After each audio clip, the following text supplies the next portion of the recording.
서울에서도 유동인구가 아주 많은 도로입니다. 동대문에서 청량리역 교차로까지 아우르는 이곳은 왕산로라는 곳인데요. 서울시의 도로명 유래 자료집에 따르면 길 자체에 역사가 있는 도로는 이 왕산로가 유일하다고 하네요. 이 도로명엔 어떤 역사가 얽혀 있는 걸까요? 사실 왕산은 조선 말 항일 의병을 이끌었던 독립운동가 허위 선생님의 호입니다. 그가 이끌었던 13도 창의군이 서울 진공작전 때 진격했던 길이 바로 이곳 왕산로인데요. 이 도로명은 그 항일 정신을 기리기 위해서 붙여진 이름인 거죠. 허위 선생과 13도 창의군의 길, 이제 역사 속 그 투쟁 안으로 들어가 보겠습니다.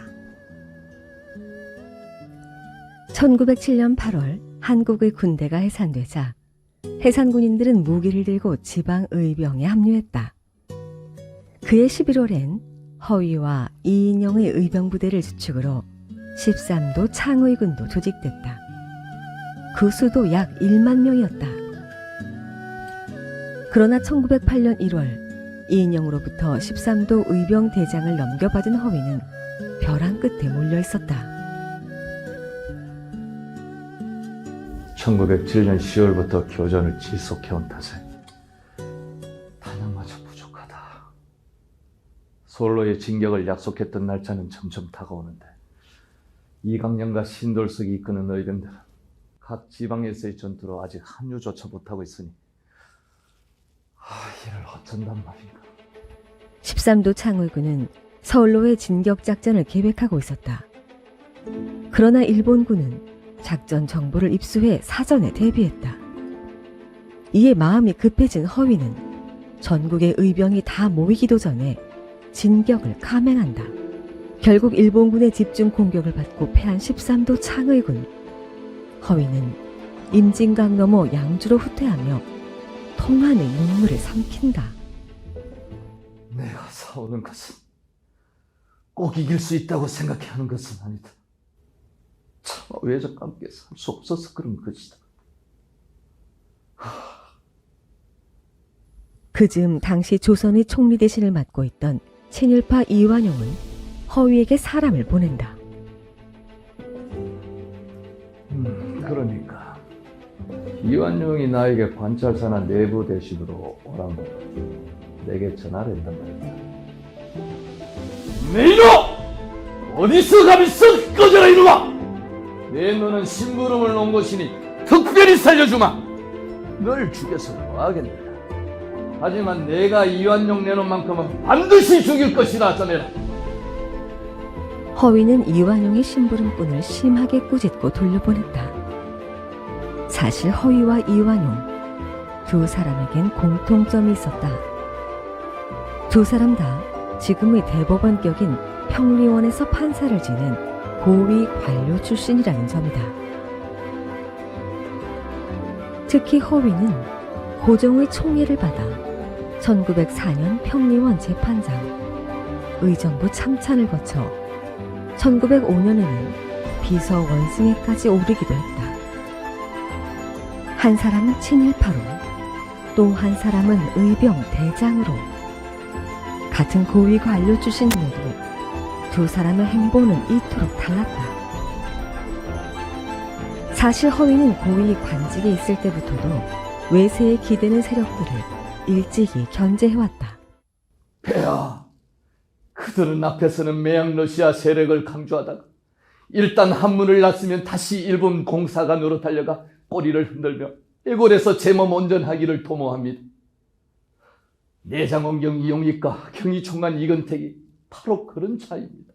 먼저 두 사람의 머리를 벤 다음이라야 내정을 바르게 할 수 있고 외적을 막을 수가 있어서 국가가 지탱해 나갈 희망이 있을 것입니다. 그는 친일 친러파의 목을 베어 백성들의 원한을 풀어달라는 상소를 고종에게 직접 올리기도 했다.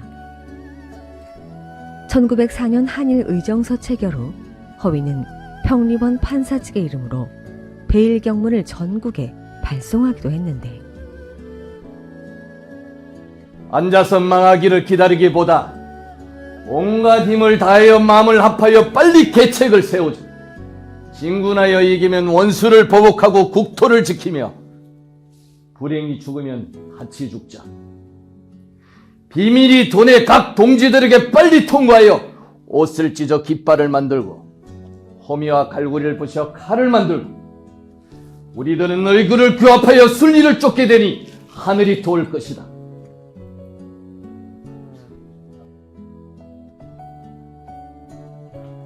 우리나라의 독립을 위해 열심히 노력하는 것은 당연한 일이며 죽음도 불사할 것이다. 서울 진공작전 실패 후에도 독자적인 항거를 이어가던 허위는 1908년 6월 11일 결국 일본군에 체포된다. 일본이 한국의 보호를 부르짖는 것은 결국 말뿐이지 않는가. 실상은 속으로 한국을 멸할 마음을 가졌기 때문에 내가 적은 힘으로나마 의병을 일으킨 것이다. 그를 직접 신문한 헌병 사령관은 처음엔 조금 괴롭더라도 결국엔 일본과 함께하는 것이 좋을 거라며 갖가지 말들로 허위를 회유했다. 그 연필은 붉은 빛깔이지만 내면은 남색이지 않는다. 기국이 한국을 대하는 것도 껍질과 내면이 크게 다르면 줄 것도 없이 명백하다. 곁에서 허위를 지켜보며 그의 성품에 압도당한 사령관은 결국 통감인 이토에게 직접 그를 살려달라고 부탁하는데 의병이 일어나게 한 것은 이토 히로부미며 대장은 바로 나다. 이유는 간단하다. 이토가 우리나라를 뒤집어 놓지 않았다면 의병은 일어나지 않았을 것이다. 그러니 이토가 아니고 누구겠느냐? 정작 허위는 목숨을 구하는 것에는 관심이 없었다. 오히려 그는 재판장에서 의병이 일어난 책임은 모두 이토 히로부미에게 있으며 그로 인해 동양의 평화가 깨지고 있다고 역설했다. 1908년 10월 21일 정오, 허위가 교수대에 올랐다. 이를 본 일본 승려는 명복을 빌어주려 했다. 검사 역시 시신을 거둘 친족이 있느냐고 물었다. 충의의 기신은 스스로 마땅히 하늘로 올라갈 것이요. 혹 지옥으로 떨어진데도 어찌 너희의 도움을 받아 복을 얻겠느냐. 죽은 뒤에 염시를 어찌 개념하겠느냐. 옥중에서 썩어 문드러져도 좋으니 속히 형을 집행하라. 마지막 순간조차 허위에겐 털끝만큼의 흔들림도 없었다. 아버지의 장사를 아직 마치지 못했고 국권도 회복하지 못했다. 충성도 못했고 효도도 하지 못했다. 죽은들 어찌 눈을 감겠는가. 구한말 대법원장을 지내고 전국 의병을 총지휘해 서울 진격을 노렸던 13도 창의군 대장 허위의 최후였다. 이토 히로부미를 처단한 안중근 의사는 5차 공판 중 이런 말을 남겼습니다. 우리 2천만 동포에게 허위와 같은 진충관력의 기상이 있었던들 오늘 같은 굴욕은 받지 않았을 것이다. 고위 관직에 있던 친일파들이 나라를 저버릴 때에도 홀로 의병을 이끌고 항일전을 지휘했던 허위. 사실 그는 부와 권력을 누리며 누구보다 편한 삶을 살 수도 있었습니다. 그러나 그 길 가장 가까이에 있었던 허위는 결코 그 길을 선택하지 않았습니다. 그리고 바로 이 길, 항일운동의 길을 걸었습니다. 언젠간 여러분이 왕산로를 지나게 된다면 그날은 꼭 왕산 허위를 기억해 주시기 바랍니다. 그리고 오늘만큼은 벼랑 끝에서조차 나라를 지키기 위해 끝까지 싸웠던 그의 마음도 한 번쯤 생각해 주셨으면 좋겠습니다.